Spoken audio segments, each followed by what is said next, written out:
আমি ওনাকে পরিচয় দিছি, চোখ নিচে নামাই কথা বলে। তুই আসামি, চুপ থাক, একটাও কথা বলবি না। এক পর্যায়ে নাঈম হাসানকে অটোরিকশায় তুলে অজ্ঞাত স্থানে নিয়ে যাওয়ার চেষ্টাও করা হয় বলে অভিযোগ করেন ক্রিকেটার নাঈম হাসান। পুলিশের গাড়ি থাকলেও সেখানে তাকে তোলা হয়নি, এমনই অভিযোগ করেন নাঈম হাসান। ওসিকে তিনি ঘটনার বিস্তারিত জানাচ্ছিলেন, তখন ওসি বারবার বলেন চোখ নিচু করে কথা বলতে।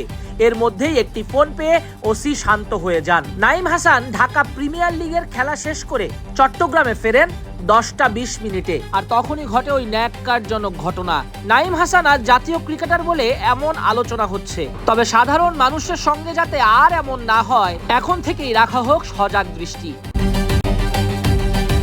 উনি আমাকে বলতেছে তুই আসামি, চুপ, একটা কথা বলছি। তারপর আমার কলা চিল্লি করছে, তো আমি চিল্লাচিল্লি করছি, আব্বুকে কল দিছি, আমার মোবাইল নিয়ে নিছে। তারপর এখানে ভাইয়ারা ছিল, প্রায় 100 মানুষের মতো ছিল, সবাই পরিচয় দিছে, তাও কলা চিল্লি ধরে রাখছে, আমাকে গেঞ্জি টেনে দিছে, আমার ব্যাগটা বের করছে।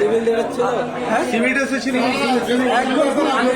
পুলিশ ড্রেস পরা ছিল, আরেকটা ছেলে আমাকে পাঞ্জাবি পরা, ওইটা এখানে, হ্যাঁ ডিবি পরিচয়, ও এখানে আসছিল। আসার পর